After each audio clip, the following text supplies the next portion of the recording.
Okay, hello everyone. Welcome to the meeting of the 6LOW Working Group. Please make sure you are in the right room. My name is Carlos Gomez. The other chair is Shweta Bandari. She is remote today. Our responsible AD is Eric Winke. And for minute taker, do we have, yeah. So Laurent has volunteered to take minutes. Thank you very much. That's really helpful. And recall that, as usual, we are using HedgeDoc as the collaborative tool for taking minutes. So everyone, please feel free to join and contribute to taking minutes as well. You can see the link at the end of this slide and also find it in the agenda. Okay, so as in the last few IETF meetings, there are also some tips for this one. For in-person participants, make sure that you sign into the session by using Miteco. You may, for instance, use the on-site tool, which is available from the data tracker agenda. Recall that you need to use Miteco to join the queue because there's a single unified queue, which is handled directly from Miteco. And also blue sheets are automatically generated from Miteco as well. So especially for those of you in the physical room, please make sure that you do join the session in Miteco. And for remote participants, just keep your audio and video off unless you are presenting. Okay, this is the updated Notewell. Recall that by participating in the IETF, you agree to follow IETF processes and policies. And this Notewell is a reminder of some of those policies, which are in important topics such as the expected professional and respectful behavior from IETF participants, also the area of intellectual property rights, then Internet Standards Process and IETF Working Group Guidelines and Procedures, and also the IETF Privacy Statement. So if you haven't read it yet, please make sure that you do so. Please take your time. Also, you may capture the QR code on the screen, which will give you access to the text for the Notewell.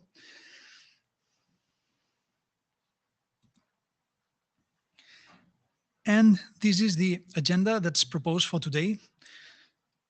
The first presentation is the usual chair's introduction, which is currently in progress.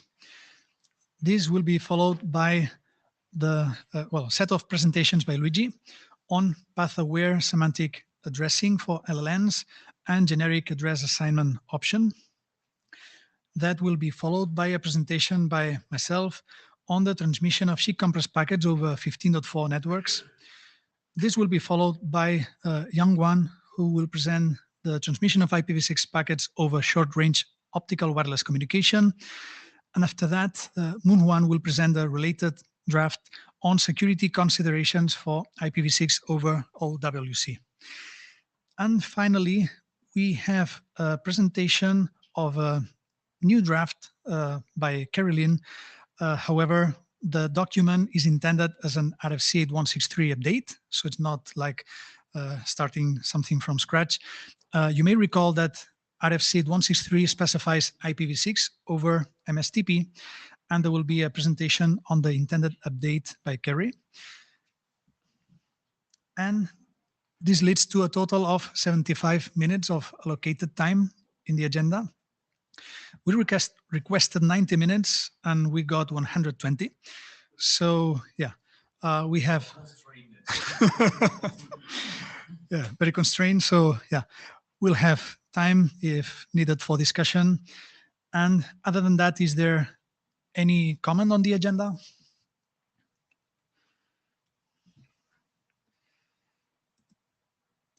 Okay, so if there is no comments, then this is the report of working group documents and the status. First, we have two documents in the RFC editor queue. One is the IPv6 and the prefix registration, and the other one is fixing the CFLAG in EARO. Then we also have 4 other working group documents in earlier stages. First is path-aware semantic addressing for LLNs. You may recall that this document is actually ready for submission to the ISG. However, we decided to hold it until GAO, the second draft on the slide, would reach a similar stage. And it has indeed progressed. I mean, the GAO draft has progressed since the last IETF. It has passed working group last call. The draft has been updated. Then there has been the Shepherd review, and the draft has been updated again. And the next step will be getting the Shepherd write-up. So after that, and if there's no issues, possibly both documents might be ready to progress. Anyway, later in the agenda, there's a slot to present the last updates in both documents, and we'll decide the next steps. And also, the transmission of SHIC compress packets over 15.4 networks has been updated since Madrid.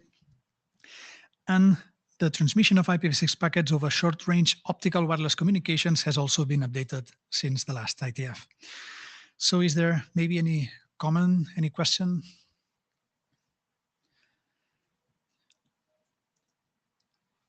Okay, so if there's no comment, then we can proceed to the next presentation, which is by Luigi.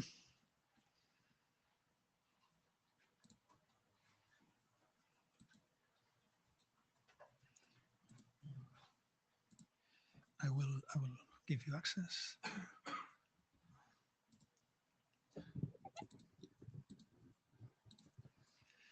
No, it should work.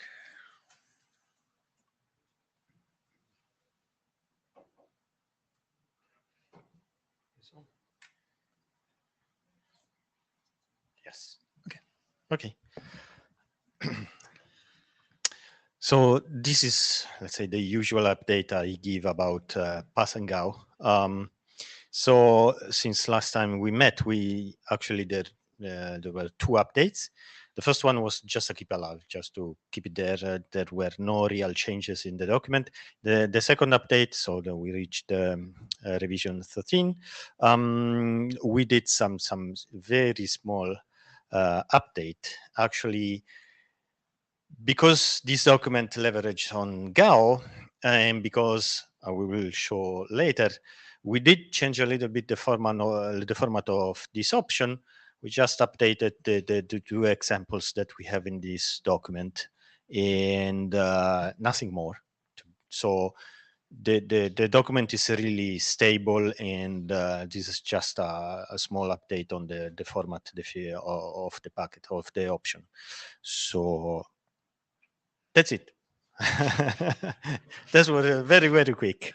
The document is still good to go. As Carles explained, we keep it until GAO is ready, and then we will push them together to Eric later on. Okay? And we can go directly to the second presentation, unless there are questions Yes, on this one. Any comment, any question? Okay, good. Okay.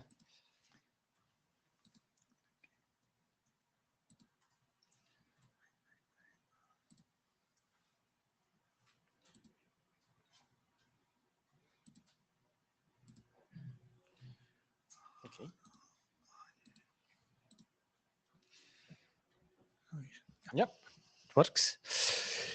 So here we have as well 2 revisions that have been submitted since last time we met. The first one is to address the good suggestions that Pascal gave on the mailing list after the working group last call, or during. Anyway, around the working group last call, but very, very good way to improve the document. And then there is Carles did a great review as a shepherd, and we have this second revision addressing all the comments we received.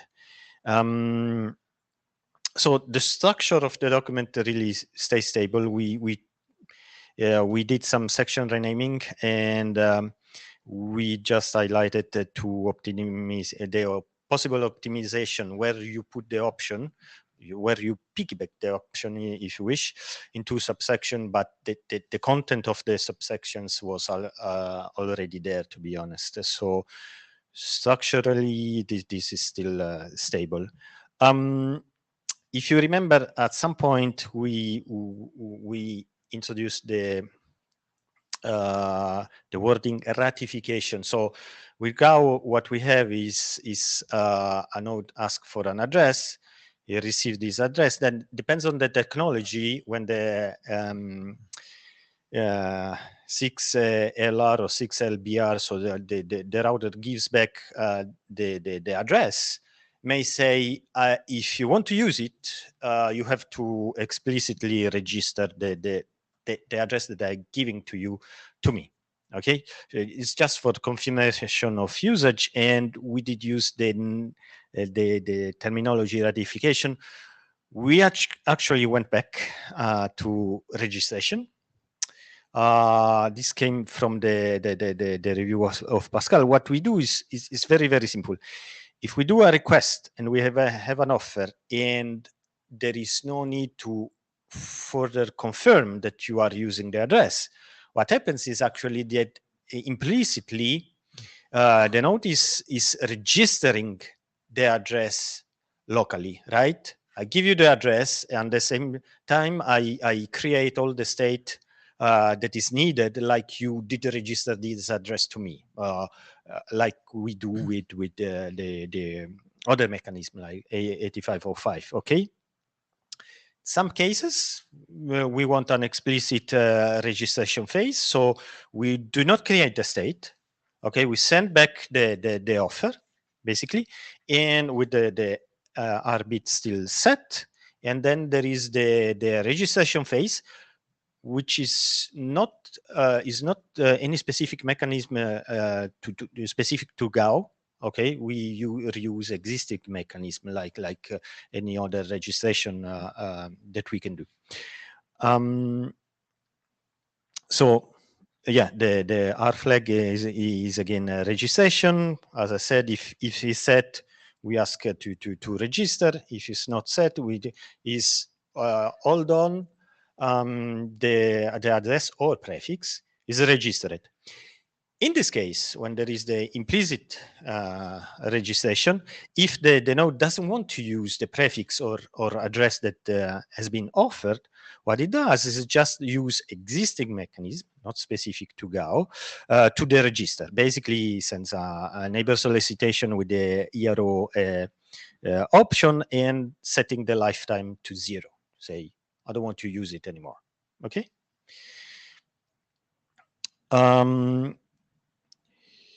Initially, Go was the option format was allowing only to define addresses. Rightfully, Pascal said, well, we can do things a little bit differently, and already set up the right fields in order to deal with prefixes, right? So what we did is simple. We added a field that tells you the prefix length. Okay. The other change is then previously, when there was an address request in the Go messages, there was nothing appended to the option. Now we can append a prefix if we want to, which basically says I want a prefix or an address, then depends on the address allocation function, that is in this prefix that I'm giving to you. Okay. So basically, I'm asking an allocation in a specific prefix. If I do not append anything, it's basically I'm asking a prefix in and or an address that will be used on the interface via which we are using to do the request. Okay. And then when the answer comes back, the option comes back in the neighbor advertisement, then the prefix length can be adjusted with the actual length of the prefix. And if it is an address, I mean, is /64, and we have the prefix and the interface ID that has been allocated. Okay. And as I said before, we separate in two subsections the possible optimizations. The text was there is just for a little bit for clarity, let's say, in the reading. So because we can piggyback Go in another address registration exchange, meaning I'm registering link local address. I can at the same time ask for a different address via the Go option. Okay. Or the other possibility is I join the network, so I issue a router solicitation. Okay, I can append the Go option. If this is not supported, I will not receive a Go option back. Okay, just to reduce the number of messages exchanged globally. And as I said also before, for revision 8, Carles did a huge work in asking for clarity and pointing out residual typos, etc. So I think we managed to address all of them. I don't go into details on this part. So where we are, so inter-area directorate and general art reviews are okay. Sheffield, I hope is okay. So next step would be at some point a write-up, and then we hand over to Eric. So any question or comments? Okay. Okay, so Yes. Oh, thank you. So yeah, as the shepherd, I guess the next step is on me. So I need to publish the shepherd write-up. And then I guess that once this write-up is ready, and I will have to slightly update also the one for PASA because there was this minor update. Yeah, that's Once both are point. ready, then I guess we'll be ready to submit, to press the button for submission to the SG unless there's any objection. Okay, so yeah, seems Good. like We have a plan. Thank you. Thank you.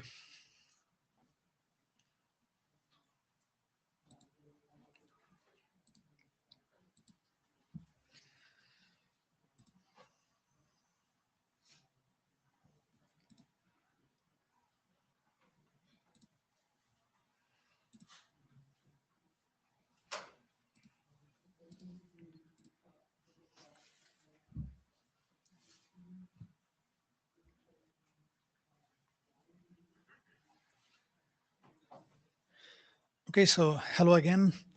Now I'm going to present the last update of the draft entitled Transmission of SHIC compressed packets over IEEE 802.15.4 networks. My co-author is Anna Minaburo.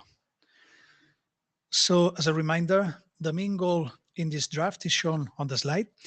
On the left side, we can see the traditional IPv6 based protocol stack for devices that use 15.4 as the radio interface.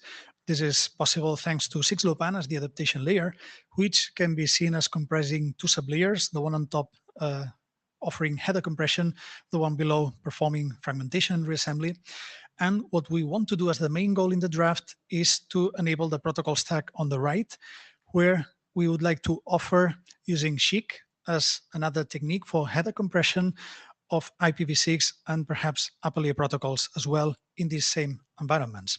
SHIC is the main product of the LP1 working group, now SHIC working group, and the expectation is that it will provide a greater, or at least has the potential to provide a greater header compression performance since it exploits a priori knowledge of the header field values of the packets that will be transmitted. So on the status of the draft, today I'm presenting version 11, which aims to address the feedback, many comments that were given in the last IETF in Madrid. So those have led to trying to illustrate, clarify that there are various possible SHIC strata in the protocol stacks that we want to enable, either the main protocol stack, more or less what I was showing before, or what we call the transition protocol stack, where to enable a transition, we still keep allowing use of 6LoWPAN for IP header compression and introduce using SHIC for UDP and CoAP. And in this case, we are showing and actually providing the details on how to enable that by using multiple SHIC strata. And also we have applied some minor updates and clarifications. Okay, so this is the changes in the table of contents. Basically, there's one new subsection, which is part of section 5, which is intended to enable the transition protocol stack, the TPS. And previously, we only provided one method to support SHIC-based compression for UDP and CoAP, which was based on a single SHIC stratum, and it was joint UDP CoAP header compression. But now section 5.2 introduces also the option to support multiple SHIC strata, one for UDP, one for CoAP, and perhaps another if we use OSCORE to protect CoAP messages. So let's go through the updates in the draft. The first ones are in section 3.1.1, which focuses on the main protocol stack that we want to enable, which is again here only SHIC is used for header compression. So we have added this figure where on the left we can see when CoAP is secured by means of DTLS. So in this case, a CoAP message needs to first be compressed by using SHIC, then it's protected with DTLS, and then that will be the payload for UDP and IPv6, and the lower SHIC stratum will be used to compress IPv6 and UDP headers. And on the right, we have the protocol stack when OSCORE is being used to provide security for CoAP. In this case, we have the original CoAP message shown here as CoAP inner. It will be compressed by the upper SHIC stratum. Then the result will be part of the payload of the OSCORE message, and OSCORE message is itself a CoAP message. And there would be this second SHIC stratum below the CoAP outer layer to compress the external CoAP header. And then the resulting data unit will be carried in a UDP datagram. In turn, that will be on an IPv6 datagram, and the lower SHIC stratum will be used to compress IPv6 and UDP headers. We also provide the scenarios that comprise a 6LN in the SHIC load network. This is the network where we are using 6LoWPAN, but using SHIC for header compression. Then the 6LN talks to an external host on the internet. And on the slide, what we can see is that in this one, there is no CoAP security here. So there is a single SHIC stratum. And this stratum can be used to perform joint compression of CoAP, UDP, and IPv6 headers. Then the compressed packet is carried through the SHIC load network. It will be received by the 6LBR, which will decompress all those compressed headers, and then it will be able to route the packet to the intended destination through the internet. Then another scenario is, again, when talking to external hosts. In this case, it corresponds to using DTLS to secure CoAP. Again, there would be on the 6LN, there would be two SHIC strata. The one on top allows to compress the CoAP message. Then that is protected by DTLS. And then there's the lower SHIC stratum, which will compress IPv6 and UDP headers. The SHIC compressed packet will be sent through the SHIC load network. It will be received by the 6LBR, which will decompress at least IPv6 and UDP. And then it will be possible to route the packet with those layers uncompressed throughout the internet. And the external host will receive the packet and will be able to decompress the upper layer, which in this case is CoAP. So in this case, the SHIC stratum in below CoAP is present in the 6LN and also in the external host. And finally, when OSCORE is used, then we have the SHIC, the three SHIC strata that we have seen before. One below the CoAP inner header, another one below the CoAP outer header, and the last one below IPv6. And well, behavior would be similar to what I mentioned before regarding transmission of the SHIC compressed packet through the SHIC load network, the packet being received by the 6LBR. It arrives at the external host, and the latter is the one that will have the SHIC endpoints that perform the decompression of the outer header and then the inner header of the CoAP messages. So that was regarding the main protocol stack where only SHIC was used as header compression mechanism. Now we also illustrate some transition protocol stacks, which might be possible. This is just for the sake of illustration of some examples. You can see that, by the way, in this slide, 6LoWPAN header compression is used to compress IPv6 and UDP. So on the left, we have no security for CoAP. So there is a SHIC stratum right below the CoAP layer. In the middle, there is CoAP being protected by means of DTLS. So there's the SHIC stratum right below CoAP. And then on the right, OSCORE is used to protect CoAP. And there's a SHIC stratum below the CoAP inner layer and another one below the CoAP outer layer. So again, on this slide, this is rather for illustration purposes of possibilities. But then the transition protocol stacks that are actually enabled by this document are the ones shown in this slide, where 6LoWPAN header compression is used to compress IPv6 headers, but then UDP and CoAP are compressed by means of SHIC. On the left, we have what was already enabled in the previous version of the draft, a single SHIC stratum that performs joint UDP and CoAP header compression. In the middle, two SHIC strata, one for UDP header compression and the upper one for CoAP header compression. And on the right, something similar, but extended to assuming that there is OSCORE being used to protect CoAP. And then we would have a third SHIC stratum, in this case, to compress the CoAP inner header.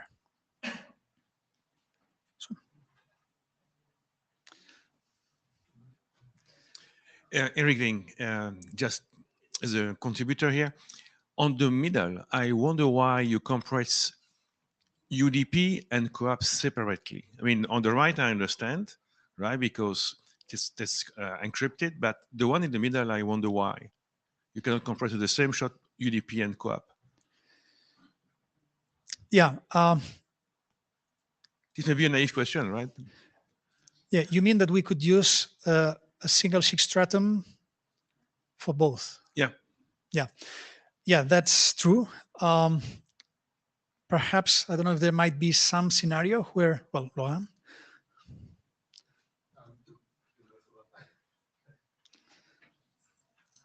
I don't know, just an hypothesis, maybe because UDP is compressed at the end of the LP1 network, L6LoW network, and then CoAP is decompressed on the host at the end. Maybe there is two layers, but that's an hypothesis. Yeah, so I have to confess that somehow I was also like, my thoughts were quite aligned with Eric's comment. Yeah, so maybe let's consider whether the protocol stack in the middle is strictly or absolutely necessary. Yeah, on the right, it's clear that we will need like one stratum in each case. But yeah, we also somehow wanted to illustrate that it's possible to support one stratum at each layer. But yeah, let's double think whether it's really strictly needed, the protocol stack in the middle, okay? Okay, so this is section 5, which is about enabling the transition protocol stack. And what we can see in the figure is the general format of what's carried as payload of the 15.4 frame payload. And you may recall this is a figure we have already seen before, just as a reminder, and it will be the basis of the subsequent slides.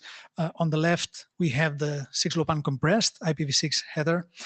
Then it indicates that the next header is a SHIC datagram.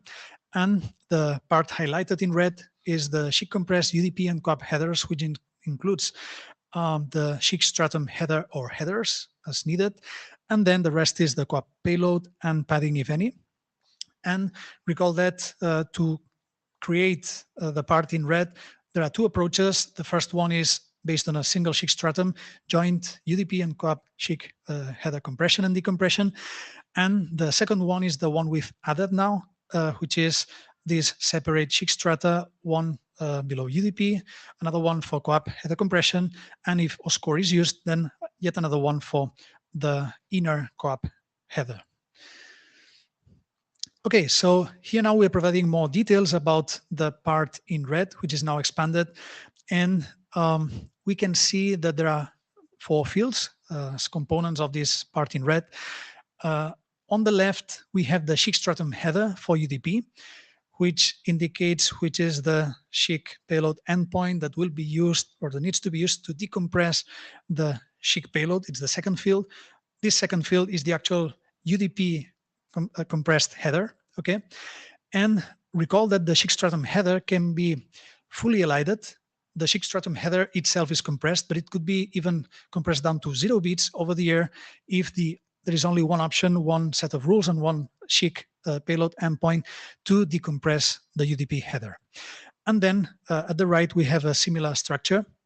We have the SHIC stratum header for CoAP, which indicates which is the SHIC payload endpoint that needs to be used to decompress the next field, which is the SHIC compressed CoAP header. But again, the SHIC stratum header for CoAP could be fully elided down to 0 bits if there is only one possible SHIC payload endpoint and one set of rules for that. Okay. We've also provided the formats for the SHIC stratum headers for UDP, for CoAP. So in non-compressed form, the SHIC stratum header for UDP would be composed of a single field called protocol ID, which would have the value 17 to indicate is actually the internet protocol number for UDP. Then in compressed form, the SHIC stratum header would be composed of, as usual, a rule ID and a compression residue, if any. And however, again, if the SHIC stratum header is fully elided, then the rule ID would be of 0 bits and there would be no compression residue. And we provide in the lower part of the slide the corresponding rule when the target value, in this case, the protocol ID is 17, which means that it's UDP and there is no compression residue. Then for the SHIC stratum header for CoAP CD, we have also a similar structure. In this case, the stratum header in non-compressed form would be composed of a port number, and it would be the value would be 5683 when CoAP is used. And in compressed form, again, the SHIC stratum header would be composed of a rule ID followed by a compression residue. And again, the compressed SHIC stratum header might be fully elided down to 0 bits over the air if there is only one possible endpoint to compress or decompress CoAP. Okay, so when OSCORE is used, we have the third stratum header, another SHIC stratum to decompress the CoAP inner headers, and it follows a similar structure, and it would be composed of a single field here called option number, which would be equal to 9 when OSCORE is used, which is, by the way, the CoAP option number for OSCORE. And again, in compressed form, it would be a rule ID followed by a compression residue, if any, but all this SHIC stratum header could be reduced to 0 bits over the air if there is only one possible corresponding SHIC payload endpoint. Okay, so now moving to another section. Recall that in this document, we define at least currently 3 modes for route over in multi-hop networks. And Appendix B tries to provide some analysis of the characteristics, the pros and cons of each one of those modes. And then we have section B.4, which is entitled Summary. It tries to provide a very short assessment of what cases it would be better to maybe use one or another. And we already had text like the one in black without the red signs here. And there was a comment by Bob that perhaps we could provide actual examples of networks where we could have deployments. And what's in red is the additions here in the last version of the draft. So for the first mode, which is straightforward, route over, SRO, where all the routers need to store all the rules being used in the whole network, we said already before that it's best suited for small and static SHIC context networks. And we've added examples like small home or small office networks. Then there's the second mode, which is tunnel-based route over, where the best applicability is for networks where upwards traffic is dominant. Recall that this is based on using REPL and then using tunnels. And this is to avoid all the intermediate routers to need to store all the rules being used in the network. And we've added that, well, we already said TRO is best applicable for networks with upwards traffic as dominant traffic.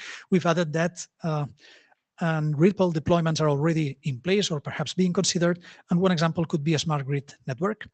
And then for PRO, which is the pointer-based route over, we've added that it does not require REPL. So it's not like tied to any particular routing protocol. And it could be a better fit when there is non-upwards traffic, which is significant, perhaps between any two nodes within the same network, say a larger home network, although, of course, there will be at some point the constraints introduced by the routing protocol decided to be used with PRO. Then some other minor points. Okay, there was a comment by Alex, actually, that there would be like perhaps some coexistence of nodes within a network where some of them use 6LoWPAN for header compression, some others would only use SHIC for header compression, and then what happens in that kind of scenario. So one comment is that there is no risk of confusion at the receiver side because we are using different code points from the same 6LoWPAN dispatch type space. And on the other hand, we understand that it would be interesting to consider this topic, like how one could enable a 6LoWPAN only device talk to a SHIC only device within the same network. However, we believe that this document is starting to get a little bit complex, and perhaps this might be better handled in a separate draft, whereas, yeah, this topic would be out of the scope of this document, if it makes sense. And also another comment by Alexander. Yeah, in one of the terminology update iterations, we introduced the term called now single endpoint networks, which would be defined as the networks where all the nodes support a single SHIC endpoint. However, Alexander had the point that maybe this could be misunderstood as maybe single endpoint networks comprising a single entity, a single SHIC endpoint in the whole network. So perhaps we were considering whether the term suggested in blue could be better, something like single endpoint node networks, perhaps for hopefully better clarity. I guess we might need to come up with some acronym also for this, but yeah, if that's fine, maybe we could use something like this, single endpoint node networks, and then also there are multiple endpoint node networks, which are networks where at least some of the nodes support more than one SHIC endpoint. Yeah, Alexander? Yes, thank you very much, Carlos. So on these 2 points, yes, first, on the first point, yes, I agree that if the document becomes like too complex, then it's not the point of this document, of course. So just having that in mind, I think that would be super interesting. And actually the question was to see with the people from Wyson, for example, where I think that this could be of interest, you know, just to check the use case with them if that's of interest for them, right? And then maybe it will merit a new draft, a new document that handles like how these things evolve. Yeah. So, but thank you very much for taking into account my comment and actually saying that actually decoding like the decompression and will not be an issue here. Yeah. So that's the first thing. And on the second thing, the terminology update. So we had a very interesting presentation and document that was submitted by Marion and Quentin that actually do a very detailed overview of the SHIC architecture. And they are proposing some, like they have some proposals about how things could evolve. So before actually changing the thing to single endpoint node networks, I think that it would be very precious if you can look at this document and this work and you know see how that would align, right? So I think that there could be something much simpler than this. Yeah. So thank you. We will do that. And in fact, there was also some comment that perhaps these kind of terms, which are currently defined in this draft, perhaps should rather be better defined in the SHIC architecture document? Okay. Yes, on that point, I think that this draft, the SHIC over 6 law, it's from architectural point of view, it's really important also for understanding how SHIC works. Right? So it will be really, really great if you can like push upstream to the SHIC architecture everything that you're seeing here that you needed, because this is something that will be needed everywhere. Okay, thank you. Okay, so now about next steps. We received a comprehensive review from ESCO, so thanks a lot for the comments. And yeah, here there's a summary of some of the main points. So yeah, he mentioned that, well, it's true that in the document we are defining methods for mesh under routing, mesh under transmission of over multi-hop topologies, and also route over. But perhaps there can be hybrid approaches, and in fact, thread follows a somewhat hybrid approach, behaving as mesh under in some aspects and route over in others. So possibly this might not affect the methods themselves, but we may need to add some text explaining that there may be hybrid approaches. Then another point is that this document focuses quite a lot on SHIC compression and decompression for actual endpoints, for application layer communication. And it's true that 6LVRs might be actual sources or final destinations of data, of messages as well. And we may need to provide a bit more emphasis on that, or at least illustrate a bit that that's also possible. Perhaps also including some additional content in the examples. Then there's another point, very good one, which is that it is not clear whether a router can change the ECN bits in TRO and PRO. So in straightforward route over, that is possible, but in these two other modes, at this moment, it would be not possible actually. And then the point is whether we may want to modify the formats for these two modes to support the ability of an intermediate node, a router, say 6LR, that receives a packet and wants to modify some of the ECM bits. Do we want to really change the formats to support this functionality or not? Because we may lose a bit of header compression performance, but then we may gain also this capability. So I don't know if anyone has comments about this, any idea already, but this is something we'll need to think about and we'll need to consider for the next update, okay? Then another point is, in the document, there is some sentence where we state something like, in this document, as in RFC 9008, which is a RIPL document, we are using 6LN as a synonym for leaf. However, perhaps this is not so consistent, and possibly that applies only for the section about RIPL, because actually a 6LN, well, by default is any 6LoWPAN node, could be a host, could be a router, and we need to double check the consistency of how we use this term. Then another good point is that in PRO, there is a field called address length, which indicates the size of the part that remains in the compression residue of the destination address of a IPv6 packet which has been compressed, okay?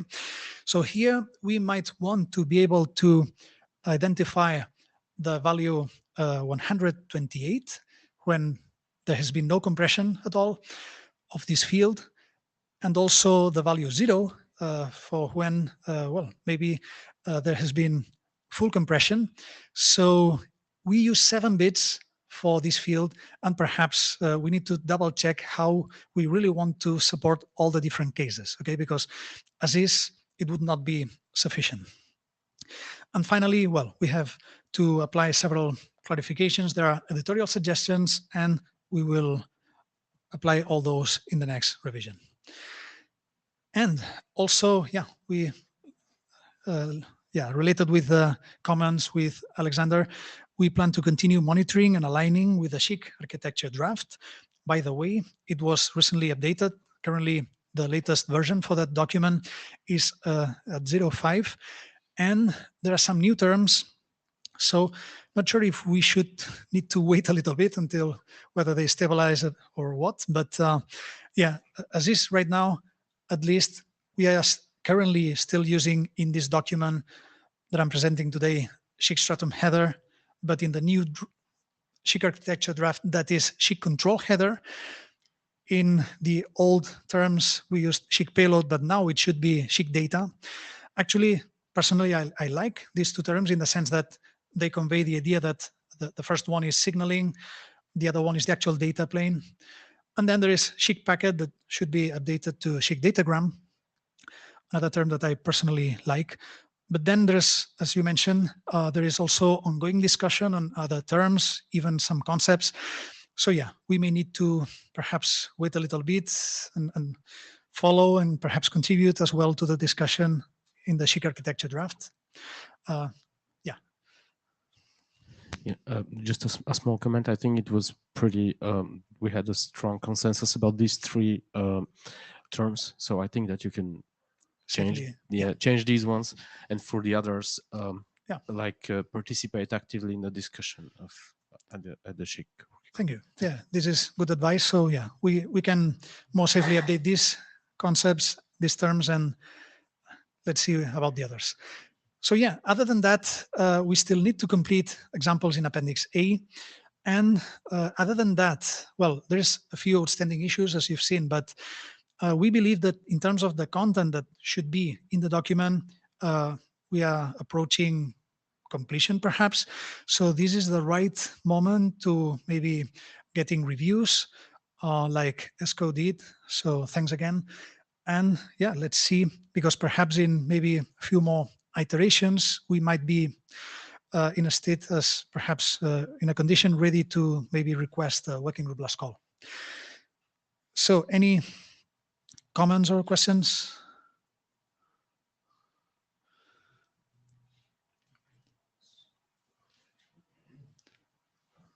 Oh. ESCO? Yeah, ESCO. So there was some nice chatting in the chat of the meeting, basically. So Christian came up with this idea of why you need or could need separate SHIC layers for UDP and for co-op. So that was basically if the idea was that the border router gets a packet and decompresses the UDP and then sends it to the internet server who can receive it because it's regular UDP, and then sends it to an application on a particular port, and that application has the knowledge or the rules to decompress the co-op. So that was basically mentioned as one of the possible use cases for that. Actually, in some discussions, we talked about internally with Anna. Yeah, perhaps we can have UDP, but something else on top, maybe not co-op. So that might be another reason why we might support like different SHIC strata. Although if that's UDP and co-op, then maybe it's a bit different, but still, yeah. Yeah, and I think also in the chat was the term SHIC domain. I think was now used for the or something like single domain and multi-domain. I think instead of the terms you were using. Yeah. Okay. So that could be interesting to have a look at it. Yes. And the other question I had was on section slide 7 here. That's a while back.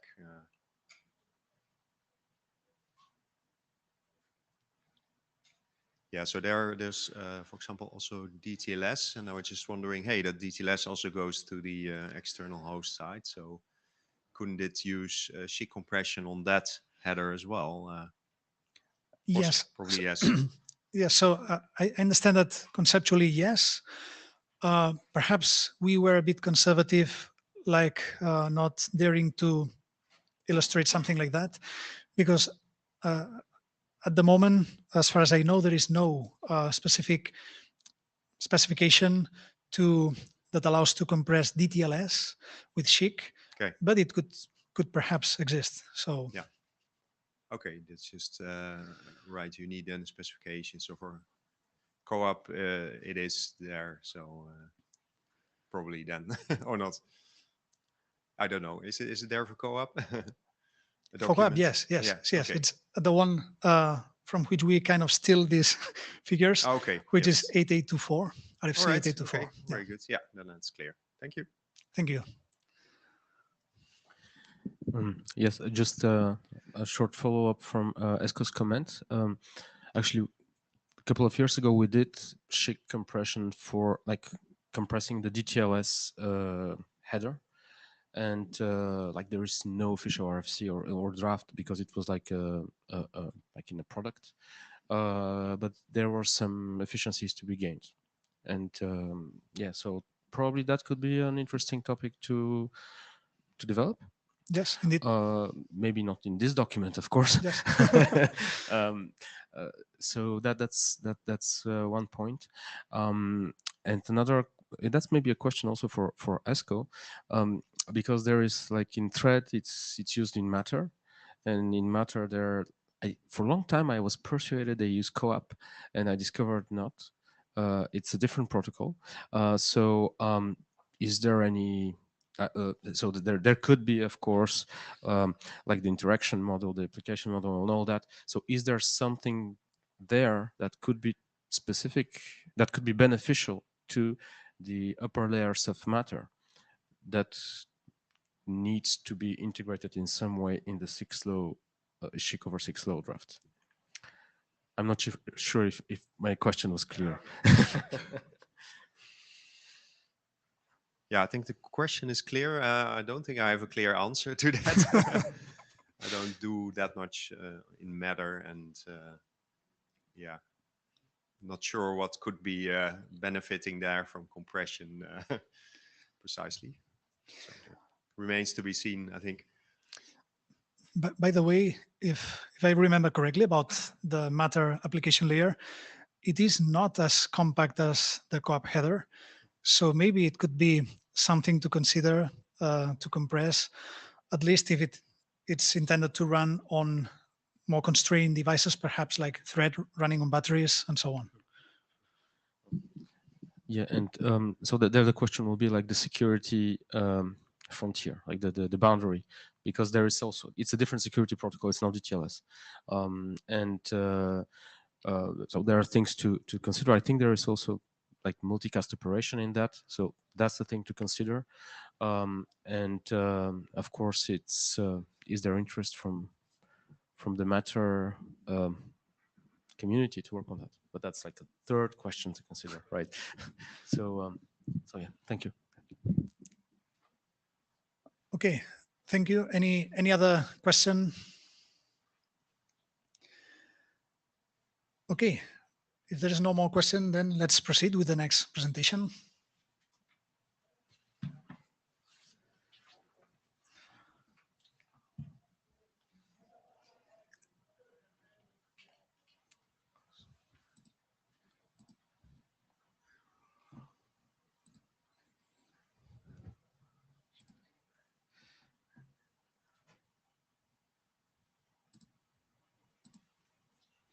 Yeah, my name is Youngwan Choi, actually from Korea. This is the IPv6 of OWC, and yeah, the status of the document is since the IETF 117, I have revised this document several times, and just we produced version number 5. The summary of the revised the version number 5, just we the version number 4 has 2 points. The first one is that inconstant section structures with the numbering cross references, and the other one is reparative or the informal the expressions there. So just main goal was we would like to unify that clarify the wording in ITF RFC style, and the main cost in this update version number 5, just we mainly focus the three items. The first one is the editorial, the improvement, and second one is the section number 1 and 4. Just we improve some sentences and languages with that the logical flow, and last one is normative consistency. But there's no the technical changes in this version. So first key editorial update is that I just put just one new paragraph. So now just the section number 1, actually, I believe that provide a clearer motivation for using IPv6 over OWC. And the next key editorial update is the first section number 4. The first one is section 4.2. I just revised that one and just put some references there. And section 4.4 also just revised that some sentences and languages there. And the next one is section 4.5. So I just put kind of some introduction and with the 6 ICU and the signal and the indicate the bit the S in for the first part. And so I just reverse the some word. And the last one is the section 4.7. I just divide that one and just one paragraph, but just I divide the 3 paragraphs like this one. And last one, actually, I just improved the document-wide consistency. I just reunified the terminology, OWC device, and L6LR, 6 LBR, 6 LR in the section 5 in internet connectivity scenario, and refine that the figure caption and table titles. Actually, I show you this slide several times for the update. The last section is the security considerations. Still, I just put the TBD like. I just put this version just slide just one sentence, but like the TBD. And I just invite my colleague, the Munan Choi. He is prepares another individual draft for that the security consideration only for this IPv6 over OWC.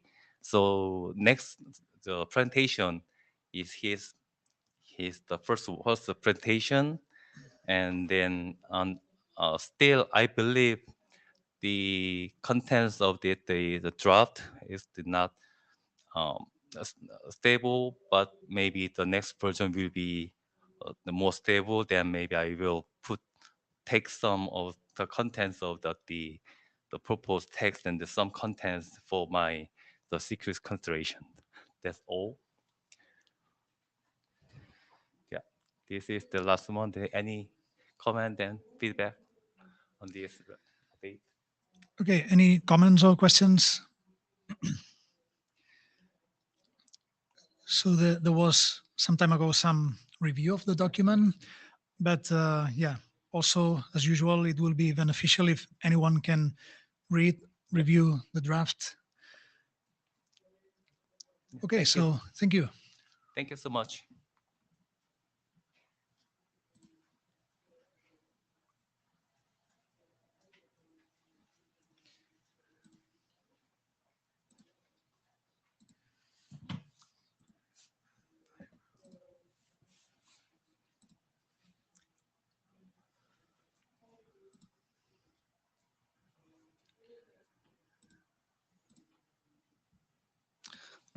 Good evening, everyone. My name is Munan Choi, actually from Korea.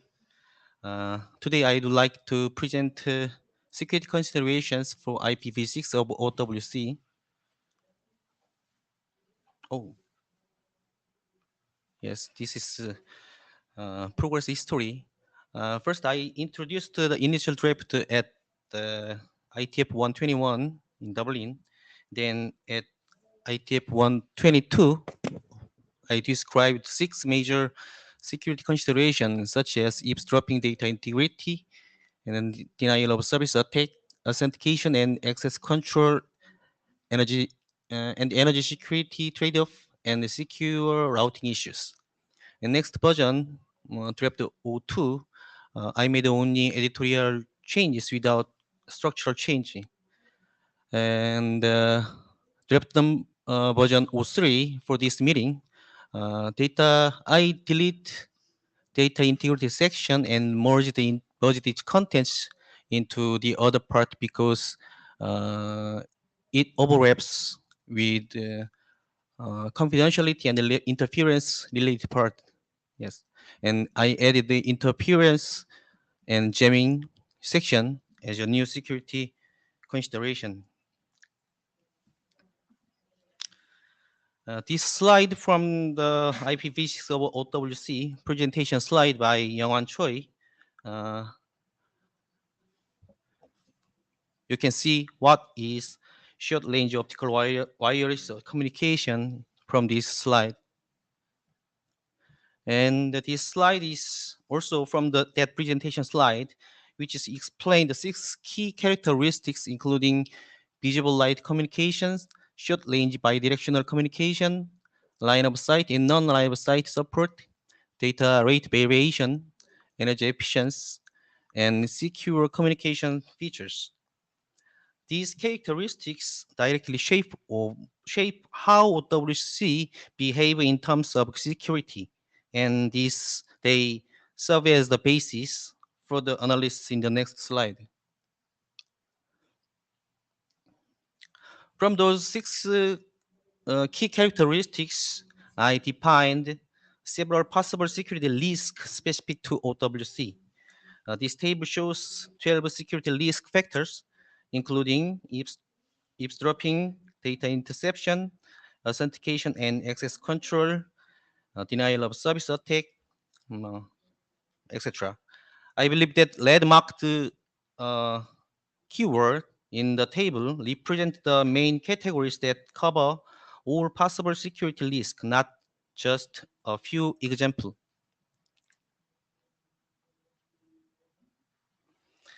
And this table shows which characteristics are linked to specific security consideration. These security considerations were defined based on the key security risk indicated in the red on the previous slide. This table provides a mapping that simply illustrates where a particular characteristic is more closely linked to specific security considerations. So I think if some relationship do not appear here, it does not mean they are irrelevant. It just means the link is not clear enough at this stage.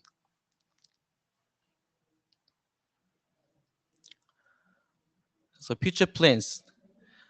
Uh, as a next step, I plan to take a closer look at the cause and effect relationship between the characteristics or risk factor and the security consideration in the mapping table to refine and strengthen the analysis. Based on the refined mapping, I will update the current security considerations and include them in the next version of the draft. Then, at the next meeting, IET 125 China, I will propose the update contents as a candidate for Section 7 of Working Draft IPv6 of OWC, currently being developed by Yongwan Choi. Okay, that's end of my presentation. Thank you. Okay, thank you. So is there any comment or question? Let's go. That's good. Just a question on the security in the draft related to the link layer, basically. So if the IEEE standard defines link layer security, maybe it should be mentioned that it's already defined. Or if it does not define security, then maybe it's also good to mention, I think. Because I did see, for example, that DTLS is recommended to be used. And yeah, I was thinking about that. If you only have a point-to-point visible light link, then it might not be needed in that case because you already have the link layer security established. But on the other hand, it could be difficult to get the keys on both sides. So maybe then DTLS could help in some way. I don't know. So that's a thought. So maybe tell more about the link layer security, and also you could also consider other lightweight security methods like this co-op with OSCORE is one idea, but that is of course specific to co-op in that case. but that's at least for constrained systems and networks, that is also an option, I think, here. Okay, Okay. that's some Okay, thank you. things to consider. I'll check it again more carefully. Yes. Okay, thank you. Yes, so perhaps if you plan to generate a new revision 04, Yes. it may be good to announce that on the mailing list so that you can request for comments. Yep. And let's see what feedback you can get from the working group. I always forgot. Thank you. Thank you. Thank you.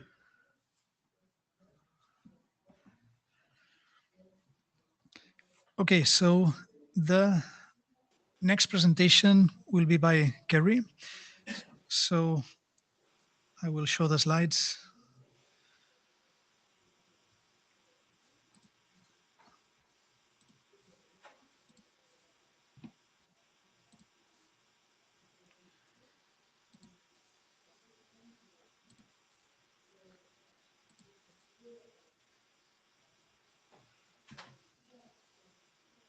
Good So evening, would you like to browse the slides?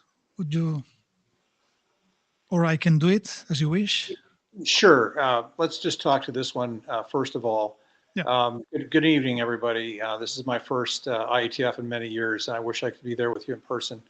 I have some changes that I'd like to discuss to RFC 8163. This is IPv6 over MSTP, also called 6LowBAC.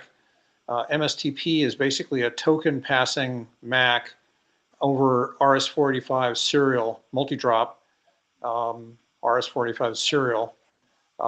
It's used extensively in building automation. This proposal actually goes back to 2011. It started as an IP over foo proposal in 6-man, and it predates 6Low. It was one of the first working group documents adopted by 6Low when it was formed.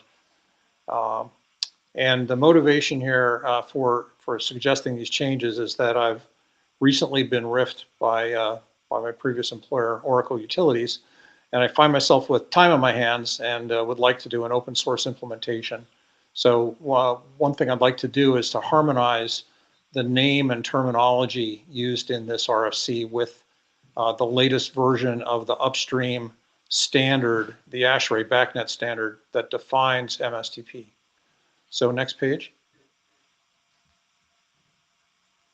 So MSTP was originally called Master Slave Token Passing, rather unfortunate name, which some people might find very offensive. I do personally.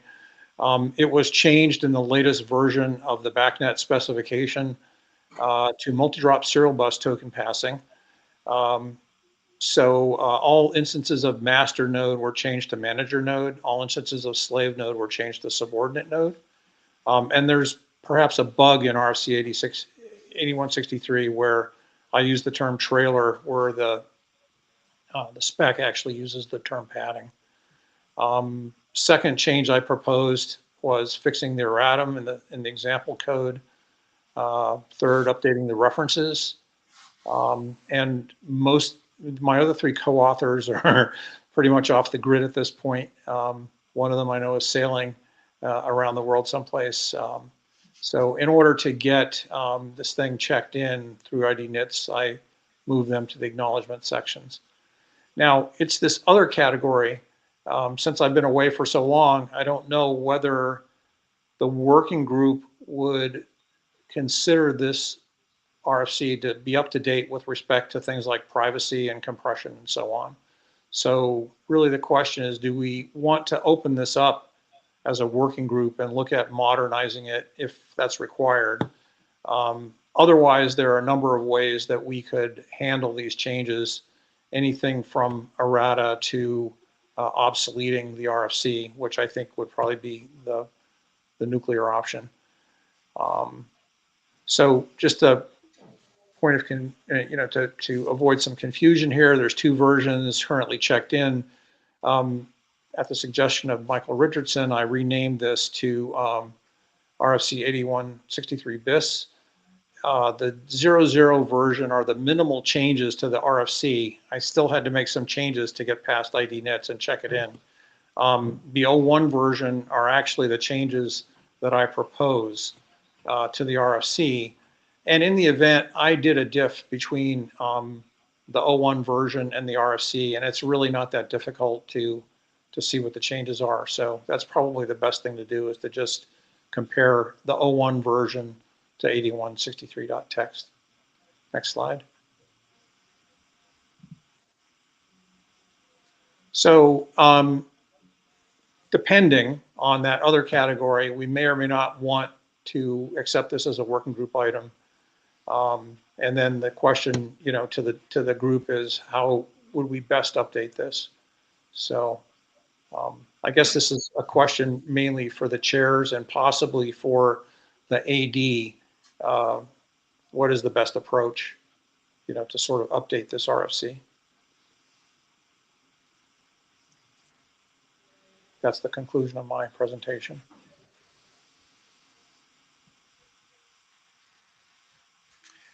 Eric Wenk has a responsibility, as you called for me, Kelly. I still remember this draft when it was, the RFC when it was worked on years ago. So time flies.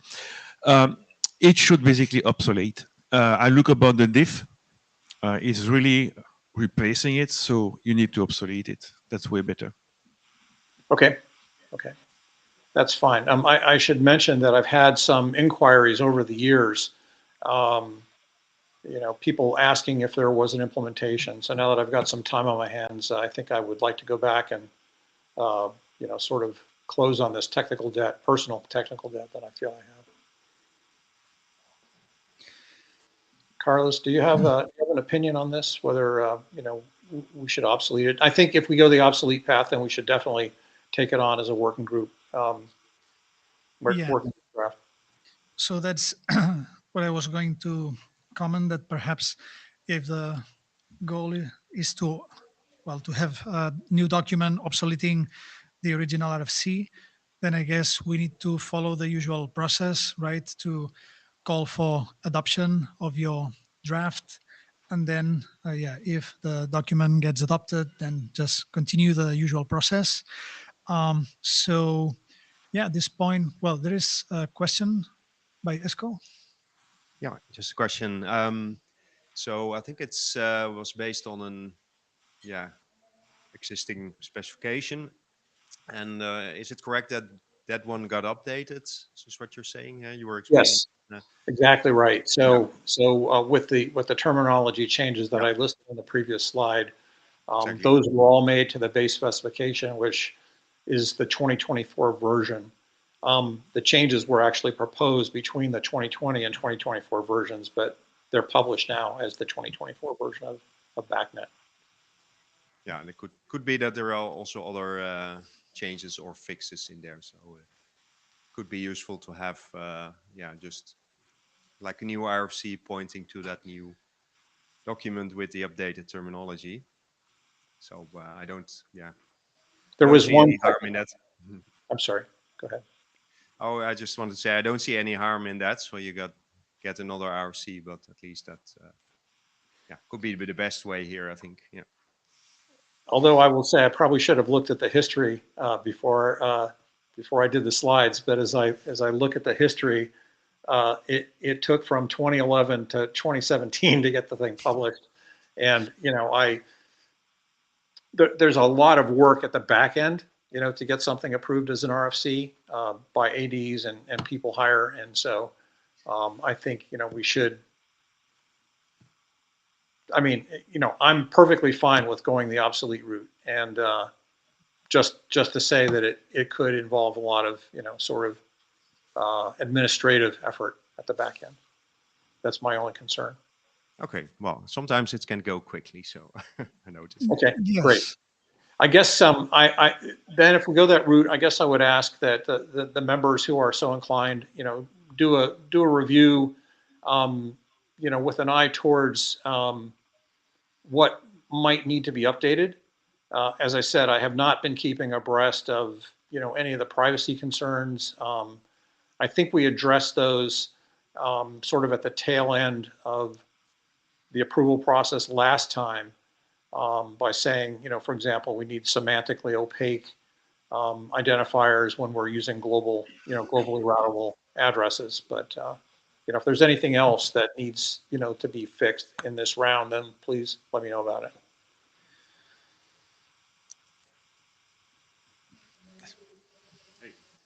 Dave Robin, hi Kerry. Nice ponytail.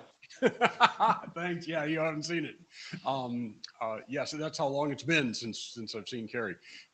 Anyway, yes, representing the BACnet community, I of course support this this change. Every couple of meetings, we ask, hey, when are we going to do this?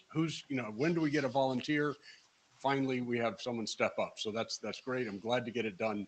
And I would say, yes, let's just replace the whole document, because when we published it as an addendum, it was like one page that said, replace the word master with manager, replace the word slave with subordinate. That was great, but that's not how you would republish an RFC. And so I say then when we republished it in 2024, it was just a gazillion changes. So absolutely clean it up and just make one clean document. I would say on a political level, I believe the language should be made obsolete. That's the best way to handle it. Eric Vink again. Regarding the fidelity on the back end, being updated or obsolete, honestly, this is exactly the same work. So let's go obsolete. It's much cleaner. The other point, I would strongly suggest, but it's up to you and the working group, to move the previous authors as contributors, not in acknowledgement. So there is a subtle difference, but acknowledgement as somebody you talk with, like me, right? You can clearly, I don't ask for it, but we could say, I thank you, Eric, thanks, Eric Rank, for the support or whatever. But I will never be a contributor. I never wrote a single line. My previous authors have written, I guess, a lot of things. So they should, up to you, but they should really be contributors. Thank you for that advice. I removed them as an expedient, just so I only needed my signature to, get the thing submitted. Yeah, exactly, at Oath 48. And even in this case, if they are retired, they can still be seated at Oath 48, because the AD can override this. If we know they are retired, they are sailing, or they are exploring Mars or the moon or whatever, right? Thank you. Yes, thank you for this draft. It looks really clean, and I support, of course, the adoption. And just to open the perspectives, and maybe a question, because right now, of course, there's the work of integrating SHIC with 6LoWPAN with 6LoWPAN, right? And because you're encapsulating other things inside, would there be interest in actually, looking into how SHIC could be used for the compression of this encapsulated stuff inside, right? Is there something that should go in this draft, or maybe in the draft of Carlos and Anna? Thank you. So just to respond, I think, if it's adopted as a working group item, then of course that would be the decision of the working group. I'm willing to do the work. Tim Winters. So my question here is BACnet. Did they make any other v6 changes, or is this just terminology? I vaguely remember someone telling me they changed something else in that spec, but I don't have access to it at the moment. So the spec is an application spec, and Dave Right. Robin, who's in the room, could talk to this. Okay, so I guess that's my only other question, is just make sure we're still in sync when you do the update. Yep. As far as I know, this is Dave, correct me if I'm wrong, but as far as I know, this is the only change that's been made to the data link to MSTP, but yeah, please correct me if I'm wrong. There's been a few bug fixes and stuff, small stuff, but yes, we'll definitely coordinate and make sure it gets in your document. Okay, great, thanks.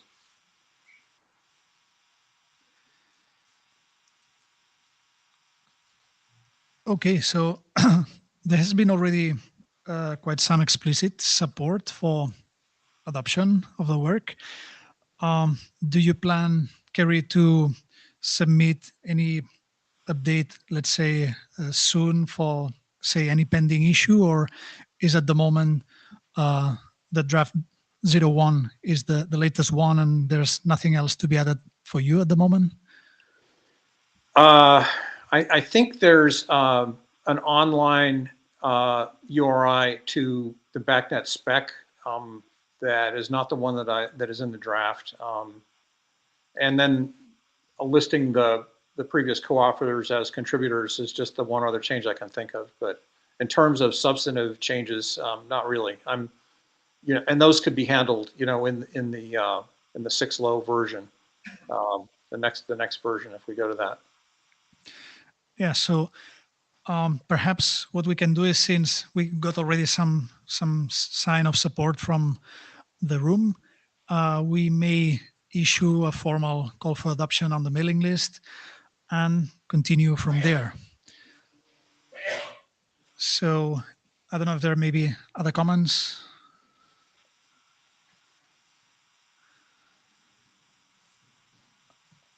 Okay, so thank you, Kerry, for the presentation. And okay, so other than that, is there maybe any other business for 6.low?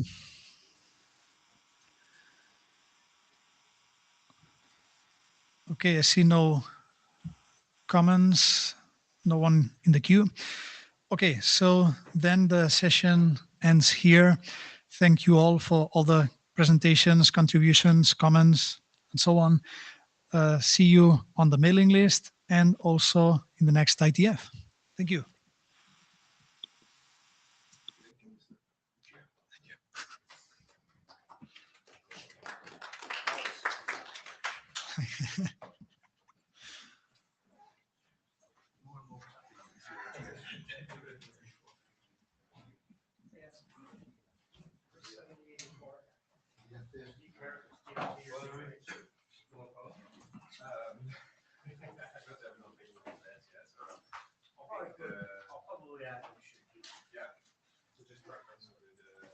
Otherwise, TLS is more common.